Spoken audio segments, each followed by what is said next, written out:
ચૈત્ર સુદ નોમ એટલે રામનવમી આ દિવસ નિમિત્તે ગુજરાત સહિત દેશભરમાં વિવિધ કાર્યક્રમો યોજાયા હતા।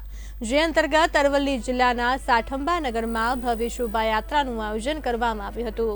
શ્રી નીલકંઠેશ્વર મહાદેવ પરિસરમાંથી આ શોભાયાત્રાનું પ્રસ્થાન કરાયું હતું। આ શોભાયાત્રા સાઠંબાના રાજમાર્ગ પર ફરી શોભાયાત્રા નિજ મંદિરે પરત આવી હતી। શોભાયાત્રામાં યુવાનોએ તલવારબાજી જેવા કરતબ બતાવ્યા હતા। સતત 5મા વર્ષે યોજાયેલી શોભાયાત્રામાં સાઠંબા નગર ધર્મપ્રેમી જનતા વેપારીઓ મોટી સંખ્યામાં જોડાયા હતા। રામનવમીના પાવન પર્વે સતત 5મા વર્ષે રામનવમી શોભાયાત્રાના દિવસે સાઠંબાના અંદર 5 વર્ષ પૂર્ણ થયેલ હતા। એ બાબતે ભવ્ય રેલીનું આયોજન કરવામાં આવ્યું હતું। તે બાબતે હિન્દુ ભાઈઓ અને બહેનોનો ખૂબ સાથ સહકાર મળ્યો।